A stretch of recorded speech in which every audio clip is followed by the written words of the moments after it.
We're going. I like the aggression. We probably got the great car. You can go tell all those guys up there they can suck in. What we're about to do is not a good idea. All good. What is he doing? You gotta be kidding me. Half the pack is flying apart. It's so nice to see you at the line. Oh, pack of cars come piling in as well. Jump. Come in the line. Here low, come back on him. That was incredible. Dude, nobody better. Nobody. Hell yeah, guys. Well, this is new. First time we've had 337 episodes, including this, and this is the first one we have actually had in December. So we've hit all the months of the year. I don't know. That has to be an accomplishment. Welcome on in, everybody, to a season 8.2. I don't know, episode of NWP. Happy New Year. Did you have a good Christmas? Let's get ready for Daytona, guys. All right. Woo!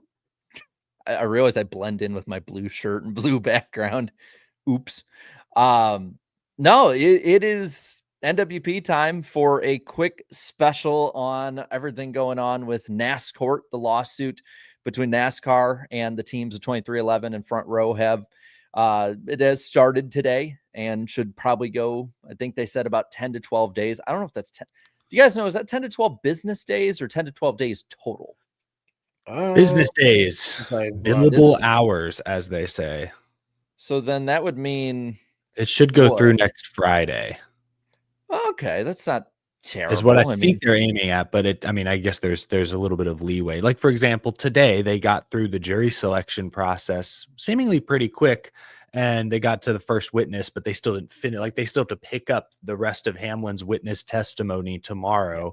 So, things will bleed in from one day to the next. It's a very long timeline. Even the jury selection process was kind of fiery and hated. Did you hear about the guy who was like I hated NASCAR a long time ago? They're like, get out. Yeah, I think what he said was, I used to like NASCAR, but now NASCAR killed NASCAR, and then gave a fist bump or something to Michael Jordan on the way out. He was a what's the opposite of an industry plant? He was an agitator. Someone planted him there to be an agitator.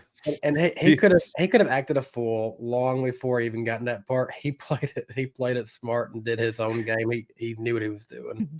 Jury selection process failed successfully, I guess. Yeah. And there were a few other kind of fun ones. I think I was looking. There was one who they give you what do you do for hobbies as something you put in, and he put heavy drinking as his hobby. And then they kind of asked him, is that going to impede your ability to be on this jury? And he's like, I actually got to put it as a joke. Is it going to impede your ability to be here at 8:30 a.m. sharp or whatever the time is? I think, yeah. And then there was a woman I had heard that was a Hendrick Motorsports fan. And they said, can you be objective about Denny Hamlin? And she was like, no. I have strong feelings about Denny Hamlin. They're like, okay, you can go. But yeah, they have the jury set up now. I think it's 7 men and 2 women.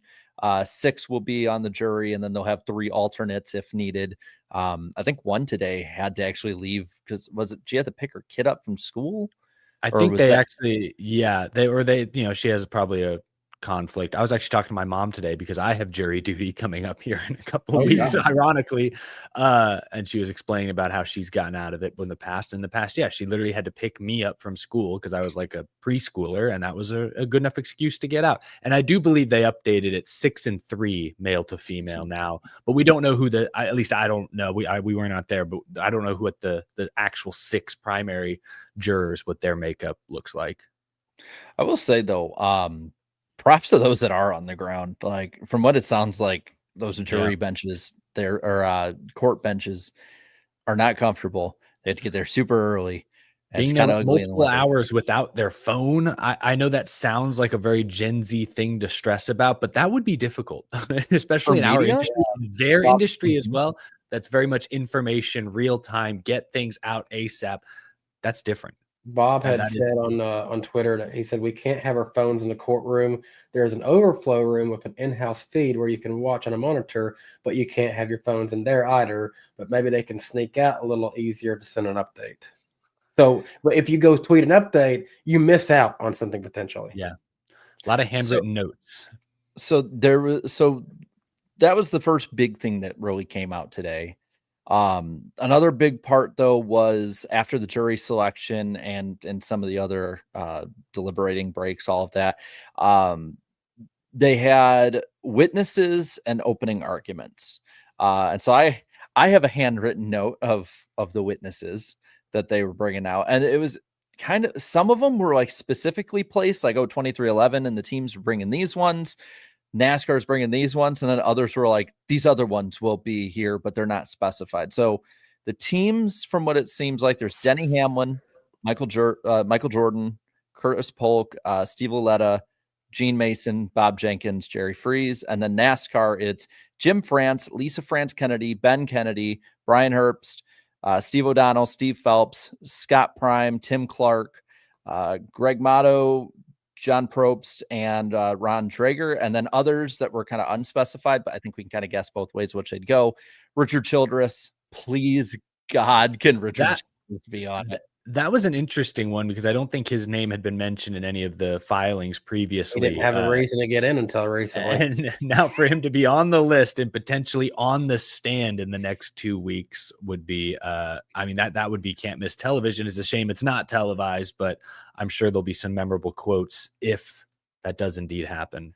Steve Phelps needs to remain very vigilant if he has a watch on or not. I'll just say that, because he's going to be a pistol if he gets in there. They're going to try and like get him on track to one side, and he's going to be like, yeah, I don't think this is fair at all. Right, Steve? Or, he'll say something. But the clip where the guy like jumps at the judge, well, it's just going to be Richard jumping at NASCAR. He's going to be jumping out towards them. So Richard Childress, Rick Hendrick, Roger Penske, Heather Gibbs, Steve Newmark, Cal Wells, Rob Kaufman, and Jonathan Marshall from the RTA. I saw that I think Bianchi had noted Marcus Smith was not listed as a witness, which surprises me. Yeah, nobody from the track side specifically. And Smith would maybe have made the most sense because SMI is independent of NASCAR and the teams. So yeah, that is noteworthy. It's noteworthy as well. You maybe mentioned, I might have tuned out. Roger Penske is mentioned, which is interesting only because he also now co-owns another rival racing series. Now, as we know, the market has been defined as premier stock car racing. So whatever IndyCar is doing really does not pertain to NASCAR and its monopoly. But it might be interesting still to hear his perspective as someone who's introduced a version of the charter system into his other racing series separately. Well, we saw from some of those texts how some of the people in NASCAR felt about, other racing series such as SRX, how they kind of felt about that. Well, now you got to wonder, how do they feel about, Kyle Larson having done 2 Indy 500 attempts in a row and the possibility of other drivers considering it now that he's done it? Not to go too far off track with that, but you remember when that happened and they were saying like internally there's a real debate on whether or not to give him a waiver. Like, now I believe it. Like, I actually believe it. Oh, yeah. Point. Oh, I definitely. And remember the reports at the time were that it was Jim France who seemed to really be the most stubborn one in that room, which also seems to check out based on everything we know. And that's one where I think that's going to be one of NASCAR's more intriguing arguments here, is that the teams are going to, say that, hey, all these exclusivity clauses about like where we can run, where we can bring the car, what other series can race at what tracks. I think there could be some stuff in there that for sure does not help does not help NASCAR's argument. But I think NASCAR's defense of, hey, well, we need to protect our TV contracts, our partners, like that's what they were doing with the Kyle Larson Indy 500 sort of brouhaha, is from their perspective is, hey, Fox spent a lot of money to broadcast the Coca-Cola 600 last year was Fox. We owe it to them to ensure that our star drivers are in that race. And Kyle Larson, arguably the biggest star in NASCAR, at least at the time, and probably still to this day, he's in the top 3 or 4, not being in that race hurt Fox, hurt NASCAR's relationship with them, and hurt their ability to maximize their media revenue, which in turn also hurts the team. So I think that will be a really interesting topic. And I think that, like, interesting in the sense that it will be probably one of the most complicated arguments when it gets into the courtroom. Well, and then some of the different arguments and different points too that were brought up. And it was all over the place today in a lot of ways. But something to note is Denny Hamlin and Curtis Polk were barred from the courtroom until they were brought up to give their testimony and everything and be questioned. I think that was a pull for NASCAR, or a win for NASCAR based on what they were asking for to begin with. I think originally they were trying to keep Michael Jordan out. Wasn't that like who they were originally kind of thinking it was? And then it ended up being like, well, Denny and Curtis Polk weren't the owners the way MJ was, or something like that. I guess That I don't know. From there, and I just want to have a little bit of time of neutrality, I guess. I think it's more, you get one person, and I don't think, I think in the team's case, Polk, Hamlin, and Jordan have all been very outspoken and brutally honest. And I think keeping 2/3 of them at bay, at least early on. Although I noticed, today 23-11 and team countered by just saying, okay, Denny's going to be our first witness. So that means after he's done with his testimony, now he can sit in the courtroom. Now he can be there the rest of the trial. So Polk, for the time being, will still be sequestered, I guess. But yeah, it's kind of, I know we're getting it kind of all over the place, but that's my biggest sort of reaction to today is, up to this point, we have studied all the things that have come out in discovery. It's been a lot of charts. It's been, evidence in the form of text messages and emails. And this whole time, I think all three of our brains, as well as most of the folks watching at home, have been trying to decipher, okay, first, is NASCAR monopoly? Now that's confirmed. Has NASCAR done anything illegal, anti-competitive? Like, we're really analytically black and white trying to study this. Whereas today reminded me, I don't have a ton of courtroom experience, but today reminded me of the human element, selecting the jurors based on a variety of very human details. Listening to some of the other people's reports, the way Kessler and even NASCAR's representatives sort of carried themselves differently today than they have in previous hearings. Kessler specifically wanting to single out Michael Jordan at the start of the trial, have him stand up, let his presence be felt in that North Carolina courtroom. UNC legend Michael Jordan there. Like, I guess I didn't think about until trial actually began how at the end of the day, it's going to be 6 completely random strangers who know little to nothing about NASCAR who may decide the outcome of this case. And they're human beings who have priors, who have emotions.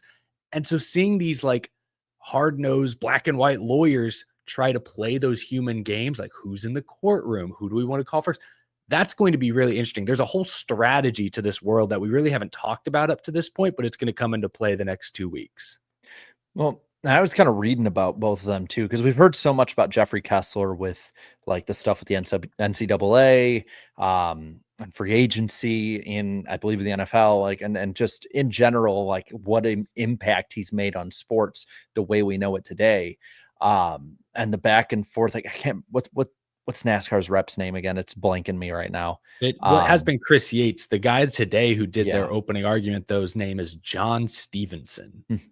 So, like, at least with Yates and Kessler, like, these two are like the top level of their field. Like, the way I kind of likened it in my video today is like, this is the Petty Pearson battle of lawyers, if you will. This is the Earnhardt Gordon. Like, these are the best, and they are going to be very good at knowing how to get to that human side of people, are going to be very good at shifting the argument without maybe people even realizing they're doing it. And in that regard, like, I'm kind of jealous of the people who are there, because like, I would love to see that play out. Like, it's very rare you get to see 2 actual masters of their craft go at it. And I know, like, people are like, probably like, Jarrett, it's lawyers. Like, it's probably not that riveting, but it's like, with this kind of subject matter too, I'm really interested to see what kind of arguments come out in this that we might not have thought of at one point, whether it's to appeal to the jury or just in general, something that they've been able to catch that we haven't, because we don't have that expertise so far. And I kind of on that note, like, I brought it up in my video yesterday, but I haven't seen it brought up a ton anywhere else. But apparently Denny Hamlin, in his brief testimony today, on more than one occasion made the point that the teams battle NASCAR for sponsorship. Mm-hmm. And like, that's something, and he pointed out the Germain Racing example. Geico left to become a NASCAR premier partner, and guess what? Germain Racing doesn't exist anymore. Yep. So, now he says that and you think about, oh, damn, that doesn't look great on NASCAR, but is that illegal? I don't know. But that is an interesting piece of evidence, or at least that's an interesting example that I haven't seen brought up a ton in the past, is that, everyone's an independent contractor. Honestly, not only do the teams battle NASCAR for sponsorship, but even like personnel, not necessarily like engineers, although I guess there could be some crossover there, but even just like marketing people. I feel like marketing and business folks on the back end have bounced between corporate NASCAR and the teams time and time again, down to like designers have worked for both. Like it's weird because it's not like the NFL or the NBA. Like the NFL, everyone's under one roof, essentially. Everyone's working to protect the shield. It's not how it is in NASCAR because everyone's their own independent business at the end of the day. So it's a really weird ecosystem that, yeah, I don't know. We'll see what comes out. But that was an example of like, I haven't heard people bring that up as much, but Denny did today. Like behind the scenes, I mean, how many times have we known people that have either worked at NASCAR or worked for a team? You kind of lose contact maybe for a year or so, and then you find out they're working for either from NASCAR to a team, or they're working, from a team now. Well, I'm actually working with NASCAR now. I mean, there's a few people like we've had on the show in recent years who have like, yeah, I used to work for a team and now I'm doing this for NASCAR or this or that. And the sponsorship side, I believe it was 2008 into 2009, originally Bank of America was supposed to be one of the primary sponsors of the 8 car with Dale Earnhardt Incorporated, and NASCAR. I think it was Bank of America kind of poached them, or another one is one of their kind of main premier sponsors underneath Sprint, and the 8 car ended up going under after 7 races the next year. So it's like, this isn't something that's necessarily even new to the 2010s and 2020s. Like, it has been going on a while. And again, it might not prove anything, but it just more shows that like the teams compared to those stick and ball sports, NASCAR teams are at a huge disadvantage against their own sanctioning body, which is so different from not only stick and ball sports, but a lot of other racing series as well around the world. Yeah, it's pretty interesting. I don't know what else you got, Jarrett. Where do we want to move on next? There were we can kind of roll back in a minute to the stuff that Denny Hamlin was saying, but there was some other stuff that Jeffrey Kessler brought up. His big thing was the documents don't lie. And he kept like that quote. Yeah, that was his big line. Like, if he's gonna make a T-shirt, that's gonna be what's on it. He had talked about, like, even for example, for teams to get Wi-Fi on pit road, they've had to spend hundreds of thousands of dollars a year, and the Wi-Fi doesn't even work half the damn time. I've been to Gateway. Yeah, just write Danny, that one off. You'd brought up before the show when we were talking about some of this stuff. Bob Jenkins has never made a profit with his team and has lost $60 million in the last 10 years alone, over $100 million total since his team started up, I think, in 2005. His money comes from his Taco Bells and Long John Silvers. Well, he's definitely in it, for lack of a better term, for the love of the game. Because they were trying to like bring up, well, 23XI's made a profit, and they were like, yeah, because we have Michael Jordan. And it's Michael Jordan that can bring in money and do this. And they ain't making money, they don't want to do it. It's a decent argument. I mean, I'd like to question, like, how much of it is Jordan really bringing in? How many times have we seen one of those 23XI cars sponsored by the Jordan brand? Like, it's happened more and more. Yeah. But then there was also some other different numbers that kind of got brought up. For instance, before the charter agreement in 2014, the teams in total, all the teams lost $85 million in the 2014 season alone before charters came around. NASCAR has kind of pushed back on this for years now. It's like charters are a safety net, not a savior, more or less. But then when they also brought up too, and I saw this floating around on Twitter, Goldman Sachs did like a look into what NASCAR is worth, and they're worth, I think, $5 billion. So a lot of people are like, well, if they're worth this much and they're getting this much money brought in, like, I think we saw the reports a few weeks ago that like each year is like $100-something million, and then like the big spike up with the Auto Club sale. So NASCAR is making plenty of money, and I think that's a big part that the teams are trying to show. Like, if NASCAR is making this much money, why do all of us have to be in the red, or most of the teams have to be in the red? Denny had a quote. I want to see if I can pull it up. Something along the lines of, yeah, he said, your costs aren't covered to put on their show. Essentially, his fancy way, his t-shirt slogan way of saying, we wanted $20 million to at least cover the costs of getting a competitive car to the track for a season. And under the new charter agreements, I don't even think the top teams winning the most races are going to get quite that much money from the charter, from the media rights alone. So yeah, it just shows the gap. At the end of the day, it's all about money. And yeah, like NASCAR, here's the other thing. NASCAR turned roughly $100 million profit last year. Their total revenue as a league was just under $2 billion. When you compare that to other major sports leagues, and I had this written down, I don't have my notes in front of me, at least these notes, these are old notes. But if I recall, that puts them well behind, obviously, the NFL, the NBA, even Major League Baseball, behind the NHL. It puts them down there around Major League Soccer, which is not exactly a cultural mainstream success in the United States today. Is Messi still playing? When he was playing, I don't know if he still is. When he was out there for Miami, it seemed like it was relevant for a minute. But he's still playing for Miami. It has some moments. You and I went to your local MLS team. I live 5 minutes from the FC Dallas Stadium. I've been to a couple games. It's cool. It's fun, but it's not. My point is, it feels very small still. It feels like I also live near a minor league baseball stadium. They feel about equivalent.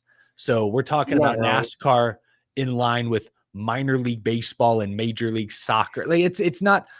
At the end of the day, there just needs to be more money in this sport. There used to be, there's not now, and it's definitely seems to be hurting the team's bottom line more directly than it is NASCAR's, and that's obviously why there's a case here. But at the end of the day, I think it's also unfair to say that NASCAR is absolutely raking in the cash. I think even NASCAR, as major sports leagues go, isn't making a ton of money. So the whole deal is flawed, unfortunately, but the teams are getting the shorter end of the stick.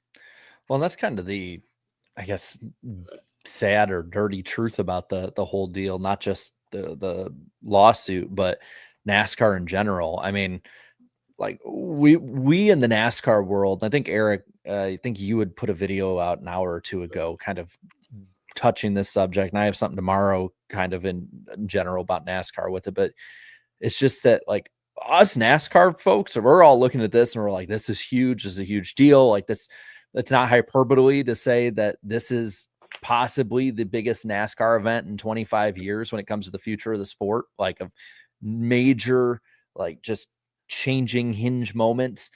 But anybody else outside of it, and I don't know if like any of my friends who might watch a NASCAR race, if it's, the only thing on TV, or if it's, it's, once in a blue moon thing. I don't think any of them even know what's going on, even with the name Michael Jordan attached to it. And it's just, NASCAR isn't really relevant, and the court case shows it. But at the same time too, the monetary figures with that and who you're comparing it to also shows it at that point. And so you're kind of, it's like the teams in NASCAR with this, it's almost they're fighting over more control of an ever shrinking and smaller pond at this point. Yeah, I know. Essentially, you're right. And one thing I didn't bring up in my video earlier today, and I meant to, and I didn't, and it was a good point that a couple commenters actually brought up, is that, this isn't exactly a sexy, high profile, murder trial. This is an antitrust case, not exactly the most interesting to the average person.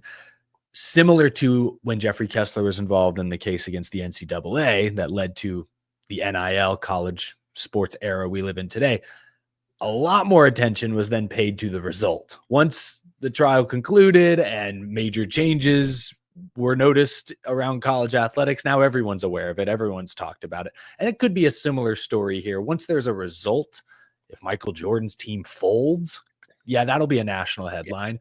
If NASCAR as a business radically changes, it may not break out of the NASCAR bubble, but it's going to be felt by all motorsports fans at some point or another. So I feel like that is a fair point. We're still in the early stages of this trial, all things considered, but yeah, we'll see where it goes. It's going to be very interesting over the next couple of days. A comment here says Gluck said that Kessler pointed out that 100 million profit is after direct payments to the France family, totaling more than 400 million over the last 3 years. Yeah, there's those documents that showed about 100 million a year going to the France Family Trust. I'm very curious to know more about what that means. I am not a trust fund kid, so I can't speak to how trust funds work. But for sure, if the France family are pocketing well over 100 million a year, I think it's fair to question that. How is I like, again, I don't know. I don't want to make any allegations without knowing the deeper context, but that certainly raises my eyebrows. And if it comes out as one of their exhibits, I'll be really interested to hear what they say. 100 million a year for France family. That makes the Lane Kiffin money seem like nothing. I noticed the chat, by the way, is wildly off topic. They were debating Lionel Messi and who he is and how good he is. And I just want to say, this is the first time maybe ever that I've been fully out of the loop on what our chat is talking about. It feels weird. Somebody mentioned something about the owner of the Titans. How do you feel about Mike Vrabel now? And I looked. The Patriots are winning 17-0 against the Giants, and they're going to go 11-2 after today, while the Titans are 1-12, whatever it is now, 1-11. Monday Night Football just started. How's it already 17-0? Because it's Mike Vrabel and he's playing a 2-10 Giants. Oh, I didn't know the Giants were so bad. Eric's team is good this year. I know. Oh, I should be wearing a Texans hat. It's okay. The Rockets are good too. Who has it better than me right now? Who has it better than me? I can't even get myself to wear something Tennessee Vols tonight after being there to watch us lose to Vandy. Well, I want to highlight Peter in the chat because he was there today. That's right. An often listener. Peter, it was cool seeing your videos up close. I was doing my best, zoomed in on Peter's videos to try and read Denny and Jordan and read their facial expressions. Peter, leave a quick comment just in general. What was the vibe like in the courtroom? If you describe it in the number of words you get in an average YouTube comment, what was the vibe in the courtroom like tonight? I imagine very tense for sure. Yeah. Denny's expressions were very muted. I did hear he got emotional when talking about his start in racing and talking about his dad. But I feel like ever since losing championship, he's just been trying to bottle a lot up ever since then. Well, I guess this kind of brings us over real quick to, so Matt Weaver put out a lot of what Denny had said in a really long post, and I'm going to kind of bounce around a little bit with it. I love like notable quotes. Did you graduate? They gave me a diploma. Okay. Yeah. And the other one was, how did your most recent season go? Can I plead the fifth? So I found that funny. But, we talked about how the Jermaine sponsorship with Geico and that being taken away. And another quote he had said about 2311 spending so much on airspeed and sponsorship. He said, first, I have to fend off the series. If a new sponsor wants to come in, NASCAR will go after them. I have to fight them. I have to fight other teams for them. I have to fight them for employees. Kind of driving that point home. Brought up the cost to field a car is $20 million. How much does a charter provide? He said 12.5. So it's like, I think what, $7.5 million gap when it comes to. And I do think that is the average. So I do think if you're a good team, you get a little more than that, but it's probably in the 13 to 14 range. So still not close to 20. Yeah. Brought up stuff with his dad too. Does he think the charter agreement is fair? He says, if the terms were fair, so many teams wouldn't have gone out of business. Only one side is going out of business. Denny says NASCAR controls their costs and it fluctuates due to mid-season rule changes, which sometimes cost $1.5 million per car or international races as well. And then that's where they ended, and they're going to pick that back up tomorrow with Denny again. I'm expecting, because I think they're going, are they going back and forth, or does it start? Because I don't know how court stuff works. Does it start with just the 2311 and front row side first? And then the So other side.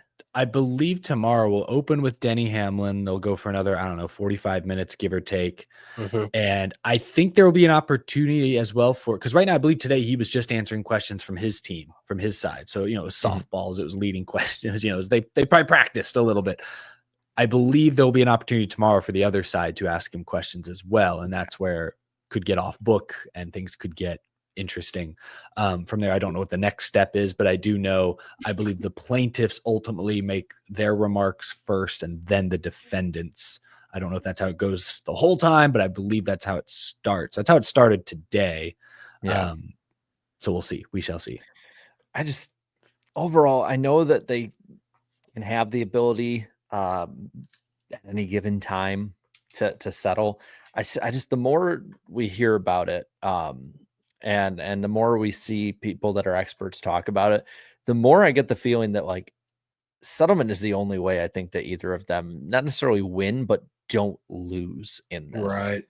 Because Judge It Bell's been seems like- pretty clear It about seems like like there's too much who either wins. hostility though for a settlement.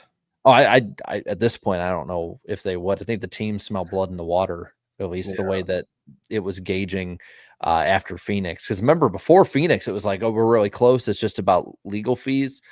I like question, is it just legal fees? And if that's the case, I get it's a lot of money, but it's like, was it really that One-time close? payment? Yeah. Yeah, I don't know. It'll be interesting because I do feel like the teams feel they have momentum here. But they are still the ones, the burden is on them to find the evidence and to convince the jury that NASCAR is guilty of anti-competitive practices. And that is still that's a steep hill to climb for sure. I feel like in some ways though, NASCAR, while I'm sure they would still like to settle to some degree, at this point, the damage is kind of done, at least from a PR standpoint. Obviously, there's still the potential damage of they lose and the entire business has to be reworked completely, as opposed to, okay, maybe you just make charters permanent. That changes some things. But if the teams are willing to accept that and that alone, all right, we can work there. There's obviously the risk they lose and everything changes. But if this goes through, like at this point, the internal damage is already done. The Richard Childress texts are public. There's some ugly stuff about like Live Fast Motorsports and Rick Ware Racing. And there's other ugly stuff. And there might be some other ugly texts and messages that come out for sure.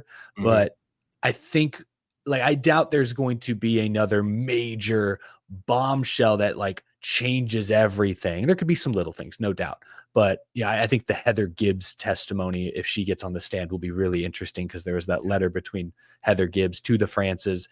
That part could get interesting for sure. But by and large, the internal damage is already done. The Steves or whoever are going to have a lot of work when this is over to mend those relationships with those in the garage and to mend the relationships with a lot of hardcore fans who probably did not like a lot of what they had to read in those released messages. But I feel like that's already done. Like, I feel like at that point, the reason they were trying to settle before the championship is because they didn't want to have to answer awkward questions around Denny Hamlin. But then when that didn't happen and we got through that weekend and then all the stuff got exposed, it's like, what? At this point, the only thing NASCAR has to lose, it feels like, is the trial itself, which they, at some point, if they see how this is going, if they start to get a feel for how the jury is thinking, then yes, they might be pressured to settle once again. But I think for the time being, at least for the next day or two, I bet they're standing pat and just wanting to see how this plays out. Because the damage, I feel like a lot of the PR damage is already done, at least. Yep. I with that too, I don't know how the Steves and a lot of those people involved in those messages, like, I don't know how they go in the garage and like have the garage behind them. It's like we talk about like a coach will lose the locker room, or like a boss loses the office. Like it's a similar kind of thing here where it's like there's obviously no respect back and forth, at least how they talked about them when they didn't think anyone would see. So at that point, who is really going to respect that kind of authority back and forth? You already got the fans. Like the fans, we've already seen it, through our comment sections and on social media and a little bit of heckling. It sounded like before as they were walking in today. Like the fans are already lost when it comes to the leadership of NASCAR. Like there's not really much faith from them, and that just sort of nailed it even more. But like now that you've lost that other pillar with the garage, and I feel like it's a lot more than are letting on. I don't know how you don't, even if you don't have to structurally change a lot of things, I don't know how you don't move people around, move different, departments, people, whatever it Sure. might be before Daytona. Cause like usually, at least at this time of the year, the tension is starting to die down, and that tension is going to stay up at least 10 to 12 more business days at this point, going through Christmas. And then we're going to be turning right back around and going to the Clash a month later, Daytona, all of this stuff. Plus there's the big rule changes with the format and anything else that might come out too. Like there's really not much downtime to let this simmer down at all after this.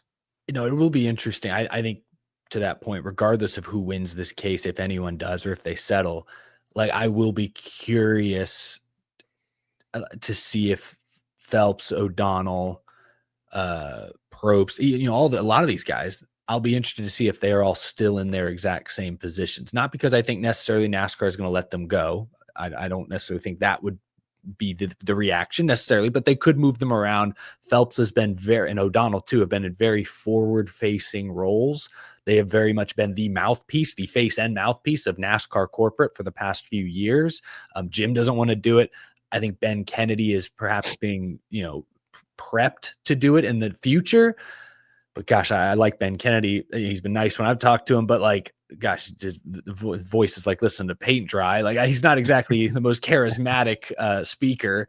So I don't know, like who then becomes that face, that voice doesn't matter. Cause I also compare it to other leagues, which I know operate a little differently, but like Roger Goodell gets up on stage 32 times on draft night and gets booed by 1 million people. And yet the NFL's as big as ever. So like the fans don't have to love the commissioner of the league for the league to be successful. But to what you said earlier, the owners have to believe in you. The other teams have to believe in you. And if that is permanently fractured, then I think NASCAR probably at minimum will have to move some folks around so that, they can build bridges instead of burn them down.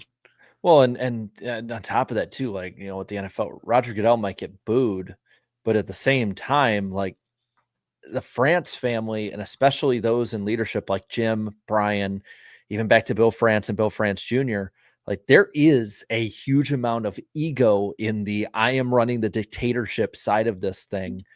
And I don't think it's necessarily like a lot of people where it's like, oh, I don't care if I get booed. Like, it hurts my feelings. Like they probably don't care like on that part of it, but more just the, like, they kind of threw all the messages. And I know it wasn't just, it wasn't like the Jim France, it was, those under him, but it kind of reflects who they're working for. I would say that everyone is just lucky to be working in NASCAR, and you're just lucky we allow you to be working underneath us. The God complex of the NASCAR brain trust, I think got shown on full display at this point. And like, I feel like people always knew it, but now that you like actually have the sunlight put on it, I think it changes the dynamic so much that like, I'm interested, if nothing has to change with them, how they do handle that. Do they just situation normal, we're going to ignore everything that happened until it goes away? Or do they actually address it? Like, I think the Steves have actually addressed more criticism than the Brian France regime did,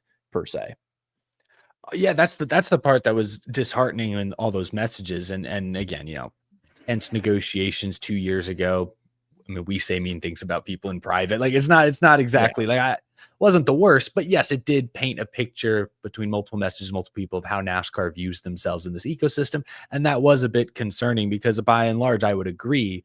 I feel like Phelps and even to a degree O'Donnell have been a breath of fresh air in the post Brian France era, because at least, one, it feels more collaborative. They've also been more transparent, more willing to get in front of a camera, in front of a microphone, and at least share their perspective. Don't always agree. They don't always go into great detail as to why they made certain difficult decisions, but at least they aren't shying away from the media the way, Brian France, one of his final years, he literally ducked off stage immediately after handing Martin Truex the championship trophy. Like some folks, Jim today, do not want the spotlight, refuse to be in front of the mic, refuse to be the face of something. Phelps and O'Donnell have taken on that role. And I thought publicly facing had done a pretty good job up to this point, especially when you compare it to the end of the Brian France era. So that's why it's disheartening to see in those messages kind of how NASCAR views itself, because I do think they have a slightly warped perspective. Just as an outsider, third party's perspective, I think their perspective is a little warped, unfortunately. So we'll see. We'll see if anything plays out. Mm-hmm. Well, kind of close it out on the lawsuit talk. I think no matter what happens, one way or another, NASCAR is changing, and we're just going to have to brace for that 26 and beyond. In a little bit of an abridged episode tonight, let's go for a quick little run to the lightning round. We got a lightning round? I wasn't ready with my sound effects. We do. We raining and sleeting here, so not really a lightning round here tonight, but we'll get thunder snow. How about that? Yeah. Few things here. Of course, there is the NWP channel that we re-upload, and this will be on it. As well as I believe we have the option now we can like share this episode with our other channels. We can collab. Yeah, so right on Danny's head is you can get the QR code to Michael. There he is. Hey, I'm in blue. Does that make me Sully? I'm in green, so Getty. Shucks. Who's left? We got that. President of the Brazilian Motorsports Confederation, Giovanni Guerrera, has plans to create a banked oval track between Sao Paulo and for our Brazilian fans, forgive me. I'm going to butcher this. I think it's Guyana, Brasilia City Halls. If I could see it, I could guess. In an effort to attract both IndyCar and NASCAR to the country, I believe they're going to use an old soccer stadium. Cool.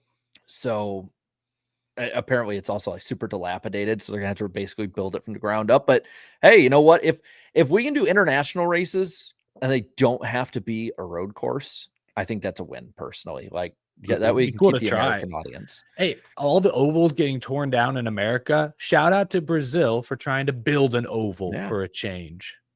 Love a few other things. JRM, of course, is going to be running the Daytona 500 and the 40 again. Slightly different fun. That. I was on vacation when that news broke. I don't think I've even talked about it on my show, but that'll be fun come February. And the Charlotte City Council voted to spend $25 million to upgrade the NASCAR Hall of Fame soon. It's funny because like we haven't updated the itinerary to actually show the next episode, so I actually have stuff set up for the premiere next year. Do we want to get any of that out of the way now? Get a head start on 2026? I think I have like a thing to put up for it. Yeah, that's okay. No pressure, season 9 will be on this channel January 28th. So wow. We have that. I realize I have a lightning round thing the whole time too. And we still have like a Christmas, like this isn't our Christmas episode. We'll do another one in a couple weeks. One more kind of off-season deal. Yeah. After we get the trial done and everything, that should be fun. But yeah, that is our off-season lightning round. So guys, you know, I know it's the off-season. We're doing stuff a little weird. You want to put the chat away for a minute and have some fun with me? And I love fun. Are you kidding me? We're doing a random driver of the week. We are doing a random driver of the week. Why not? The people want it. What the heck? And all right. No, this does not impact the number that the prediction I had either. Yeah, we're not going to count this as season 8, 9, whatever. We don't want to mess too much around with predictions and stuff like that because we didn't. But when we kind of figured if we didn't start the year with this as a scheduled episode, we're not going to screw up people's predictions with it. So random driver of the week. The last 5 that we did, we had one apiece about 5 weeks ago, or 5 episodes ago, I should say. Stacey Compton, Mike Roots got him in his redemption on the show. Yep.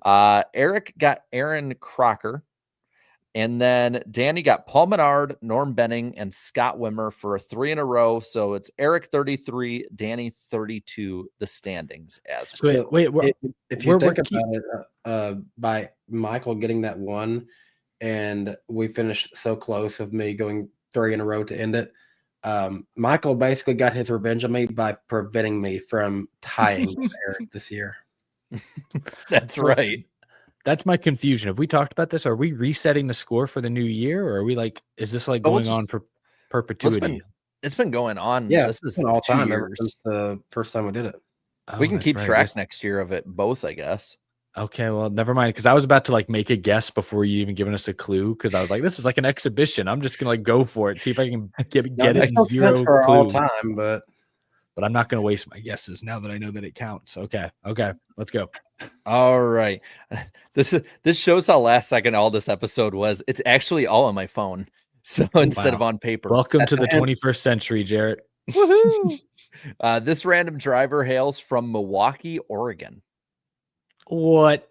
That's not a real place. I've not heard of Milwaukee being in Oregon. Ooh, hold on. Might be the good Milwaukee. Who knows? Oh. This random driver's middle name is Dwayne. Hey. None of us have tweeted about this random driver. I looked. I figured one of us would, but none of us have. That's surprising. I don't even know any drivers from Oregon. Yeah, you don't hear racing much out there. Yeah.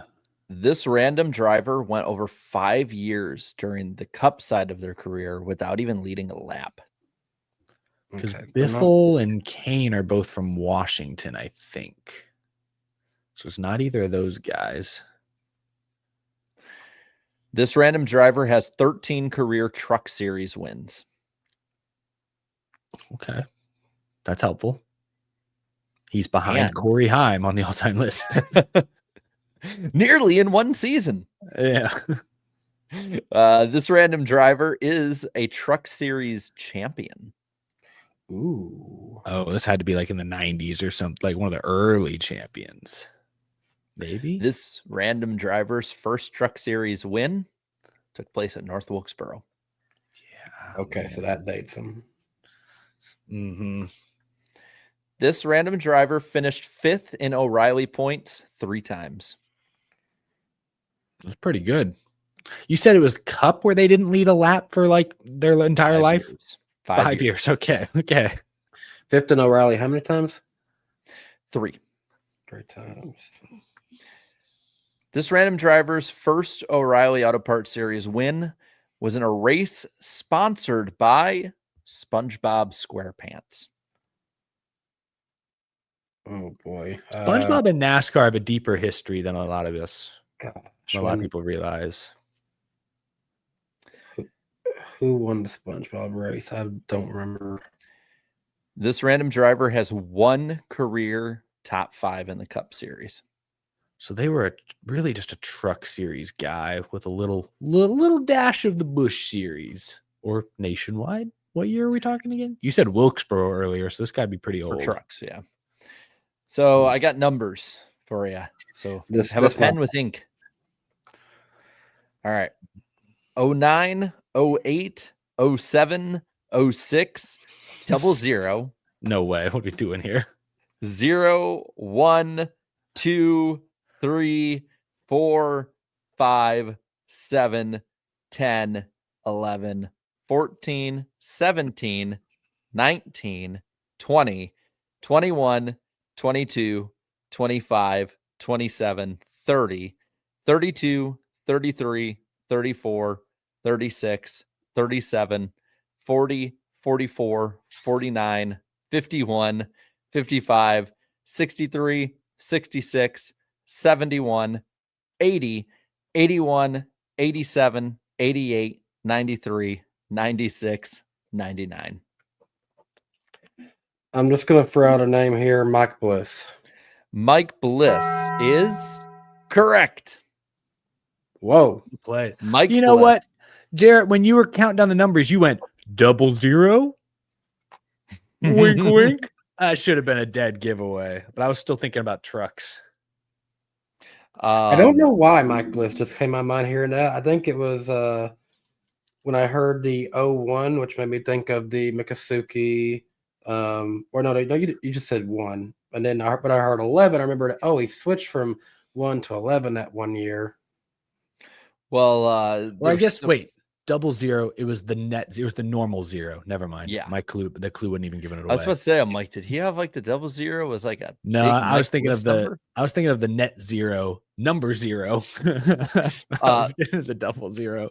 So there were a few interesting ones I had at the end here.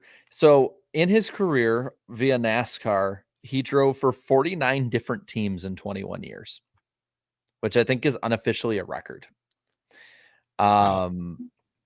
Also, he was the driving coach in 2019 for Joe Graff Jr. And then in his only full-time season, he had altercations with Brian Vickers, Jeff Gordon, and Dale Earnhardt Jr. all within like 2 months. Wow. Because he got wrecked by Vickers in the All-Star Open.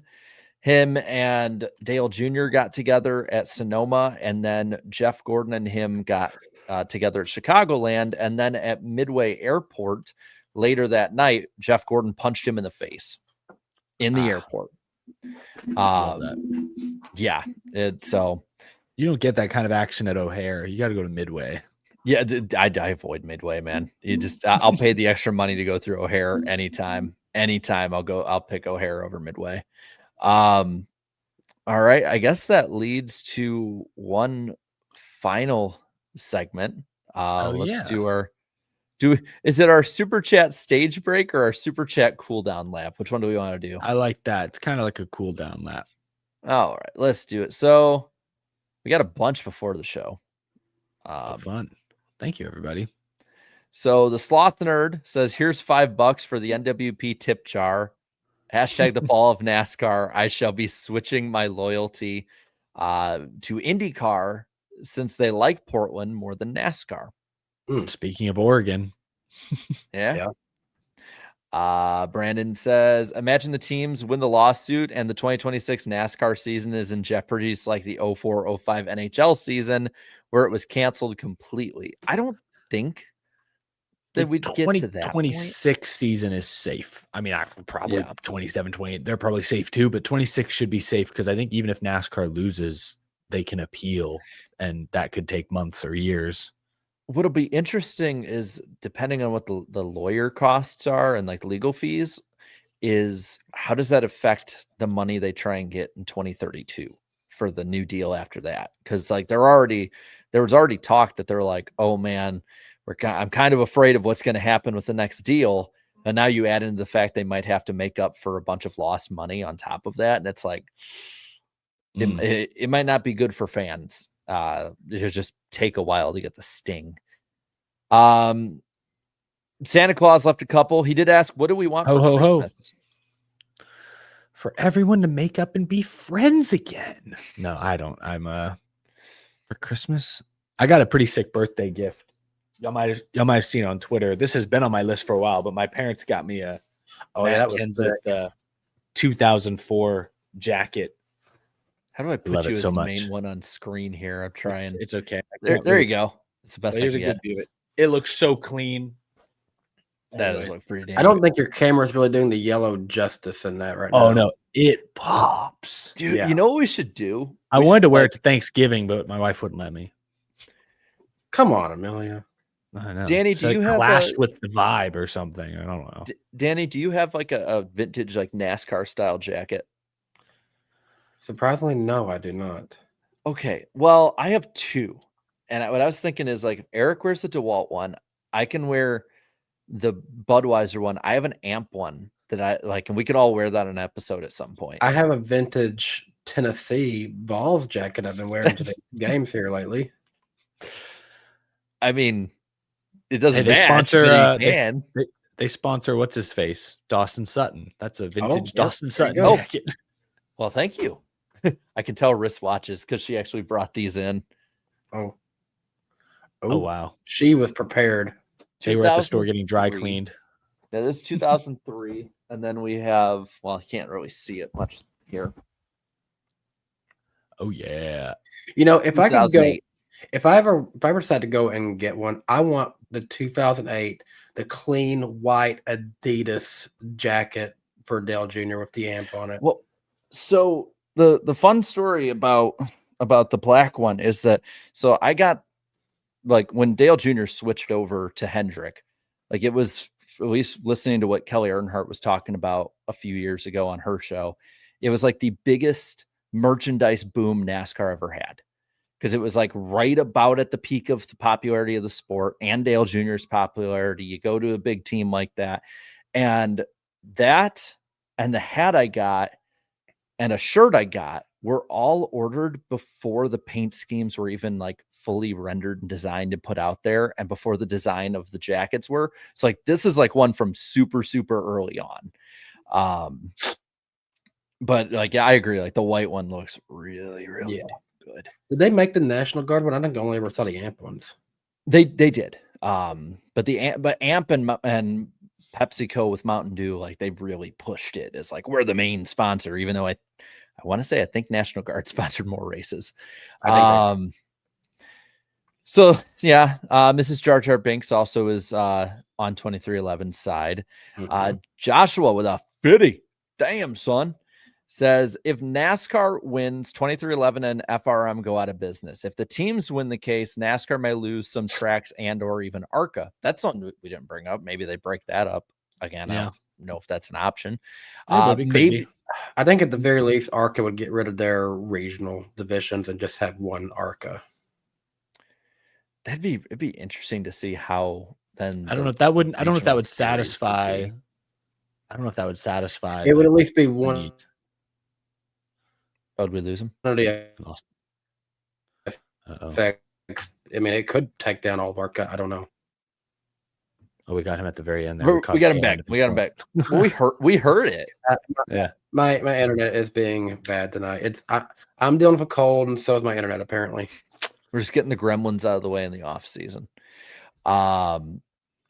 He also says, whatever the case, the landscape of NASCAR is changing big time. The final battle has begun. Okay, I know that we kind of like sort of like, okay, it's same jokes or whatever. I have to admit, this is a new one. Jesus Christ says, my children stand with 2311. I got Jesus saying it, man. Got new religions forming over here. Yeah. Multiple times he's left ones about his children being for 2311. Robbie Racer says, here's a hypothetical. If this trial were televised, do you think it would draw more viewers or higher ratings than a 12 p.m. Sunday race? Asking for a friend. Would it pull better ratings than New Hampshire is, I think, the question. Probably they could beat some of those pro invitational races at least. I don't know. Yeah. Those were fun until real racing came back. It might could beat some weekly soap operas. Yeah. Not the only thing going up against at that time. I would think so. Man, if we could be on Court TV, that'd be awesome.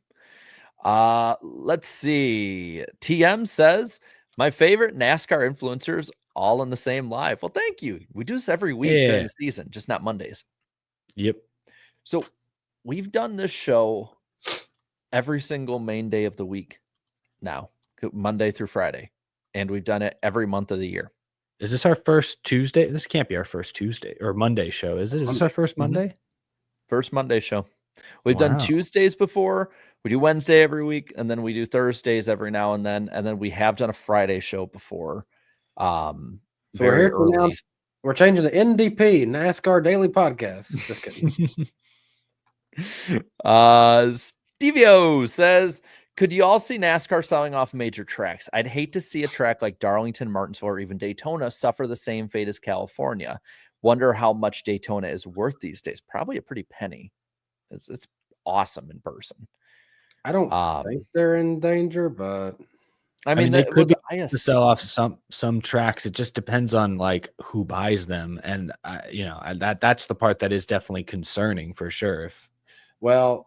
I hate to say it's one of the best tracks, but there's been rumors that the Kansas City Chiefs want some new land for a new stadium, and they would probably be interested in where the Kansas Speedway is. They want to move to the land that's like right across the highway from the track. So be if in they a could parking have, lot. if they could just have all of that, put a stadium and a ton of parking, they'd take that in a heartbeat. Well, I mean, that highway would be. They need because there's a bunch of buildings there too. Like it'd be really difficult to like. I don't think it would be in trouble with that. It's just like this last year they went head to head a Chiefs game at the same time and the same day as a Kansas race, and it was pitiful in the stands. They need space to park Taylor's jet. She can sing the national anthem and then fly across the street to the Chiefs game. My cousin is gonna hate my guts for saying that because she's a big Swiftie. For that one. You're welcome. I'm gonna mess with her and tell her how a fictional K-pop band is as big as Taylor Swift, and that'll surely simmer it down. Giant Pee-wee with some reckless speculation here. I don't know if there's any truth to this right now. We'll recklessly speculate with that label there. It says isn't public yet, but everyone's thoughts on Chris Gabehart and JGR separation. Would he go to Spire? Well, there's nothing that's been out about that, but I mean, anyone that would get him, if that were to happen, would be getting a pretty major upgrade at whatever position he'd be at. Yeah, I don't know. It'd be interesting. What they'd have to throw a lot of money at him, which they've done with that for other people, so you never know. If this ends up being true, because we've had a few times where people have left stuff and are like, I don't know about that, and then like months later it happens. Like, should we just like consider this the NWP anonymous tip line? Like, we'll just go from there. Never know. Leave an email and we'll keep it. Leave an email at weeklypodcastguest@gmail.com and we'll archive it and like have it ready to go. If anything else comes out. I mean, I'm always cool with reckless speculation, just that we label it as that. Rouser says, here's a settlement idea. Teams get to unionize. I think that would be the nightmare scenario for the France family. That it could also be complicated because part of the problem with the charter negotiations was all these teams are different shapes and sizes and scales and levels of competitiveness. Like, I don't know if there is a one size fits all representation for all, 15 plus of them. I mean, you'd have to pretty much restructure team structure, NASCAR payment structure, NASCAR in general. Like, you'd basically have to structure it like the NFL, I would think. And everyone would have to have like equal number of cars or something like that. Or maybe even like if you get more OEM, like it'd be so difficult, I think, to do that with how it's structured right now. So I doubt that'll probably happen, but that would shake stuff up. And Martin Fan for Life says nobody will win in this. The lawyers will win. I think the lawyers are winning big time. David Bell back on the member train. Let's go. Nice. Does that definitely is owed a bell. Hey. Yeah. And Martin Fan also says teams used to make a large portion of their profit by making money off merch. Now NASCAR controls most of that, especially at the track. That is true. NASCAR, if you look at like a 25-year span, maybe even longer, like NASCAR has gained control of a majority of the major racetracks, of the merchandise, of the car itself. Like, I can see why the teams are pretty pissed at this point, even if in a way they kind of let it happen. And that goes from Bill France Jr. to Brian France to Jim France. Like, I think this was planned all along as like the long play, and credit to him, smart business move, even if it's not the best for the sport. Jeffrey King says all NASCAR executives who called for flogging of children need to resign. Yeah, that was a little too like much. Like, you don't call for physical violence of someone just because you don't like them. It was graphic. Yeah. I was surprised how many people didn't know what that word meant either. I was like, guys, that's not just like a willy-nilly insult. Like, flogging hurts. I stand with 2311 is a member. Timely. And says if anyone, or CVL says if anyone needs to be fired, it's the guy who pushes the caution button. Didn't that already happen? News for you. I was about to say, I got news for you, Steve. That literally happened a few weeks ago. It wasn't performance based. Trust me. It was some other reason, but that did happen. I stand with 2311. types to stand with 2311. Palm Tree says we're technically together. We're technically together in the shower right now. I hope you meant something else, because that sounds weird. Happy off season, Palm Tree. Happy off season. Pass the shampoo, Danny. Roman numeral 3 says dirt late models in a stadium this weekend. That'd be fun. Then Santa apparently was excluding Eric. So I know I've been on the naughty list since like Martinsville. I don't think I ever said what I wanted for Christmas. But I don't really want anything for Christmas, but my trolling motor on my boat did stop working, so we're gonna have to get a new one next year. Jeffrey says, went antique shopping last week and bought a 1999 Terry Labonte number 5 Kellogg's, a Dale Earnhardt and Jeff Gordon 98 cars, and a 2006 Gordon. No 48 Lowe's stuff. Damn. I think I actually have what you're talking about here. That's 98 still pretty, Jeff Gordon. That's pretty clean. That's a solid antique store find. Not gonna lie, to have that much racing stuff, love that. It's popular now. I've seen some NASCAR stuff in antique malls before, but that sounds like the mother load. Yeah. Rowdy 8 says, I'm flying to Minneapolis to see my commies play the Vikes. I bought into preseason hype and wanted to see Jaden Daniels play, instead getting Mariota V9. Well, hey, congrats on the win. Our shitty schizo is going to throw like 4 interceptions and maybe 50 yards, maybe 9 yards. He'll complete 9 passes. It's just that 4 will be to the other team. How do you think this Titans fan felt last night seeing Marcus Mariota throwing a dime to Traylon Burks, who has an amazing catch, things that he never did in Tennessee? Hey, at least, and then there's Riss in the chat. We punt again. I don't know if you've seen that dude on Instagram. He's hilarious. But hey, take solace in this, Danny. Even though Cam Ward has his struggles so far this year, he is way better than JJ McCarthy, who is statistically the 652nd of 653 measurable quarterbacks in performance. You know something, only Jamarcus Russell is behind 9. Yay. I read something today, Jarrett, that I meant to tell you about. I was like, whatever happened to Ryan Tannehill? And he is officially retired, but the last lead he had working was potentially going to the Vikings this year. He could have been better than McCarthy, I'll tell you guys, I can't say it on air without the stream being taken down. But one of the comments I saw on Vikings Instagram, I was dying. You'll find it funny, but I can't say it on the air.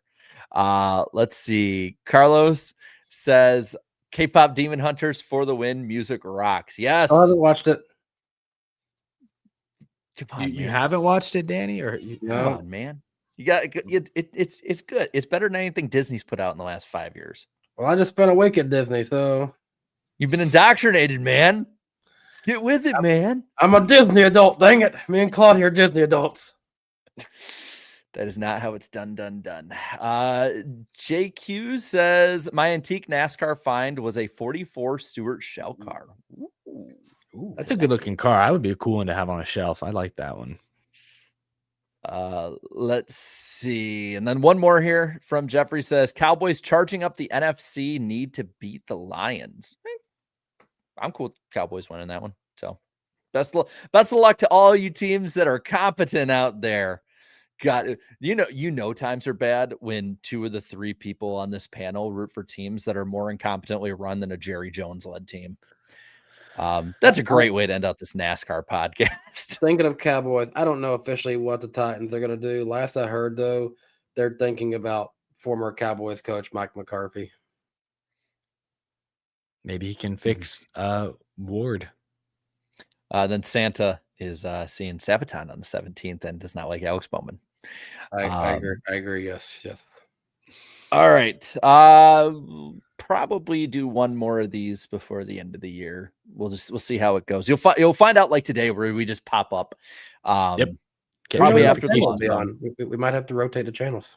Yeah, and we'll be able to share and all that other stuff. But enjoy the rest of the lawsuit until we see you again. And of course, you probably see us in videos and other stuff. I'm gonna be honest, I'll probably be live a lot of the days of it. Just I like being live, it's fun.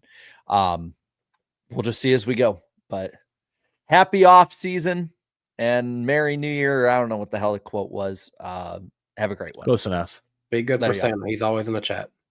He is.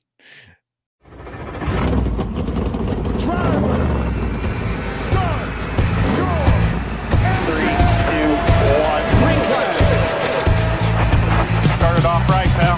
Right on, come on. Get outside.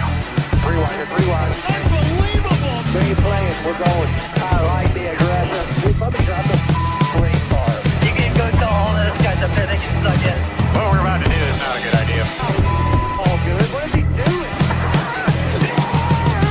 You gotta be kidding me. Half the pack is flying apart. It's so nice to see you the one. Oh, pack of cars come piling in as well. Come in the white. Hello. Come back on him. That was incredible.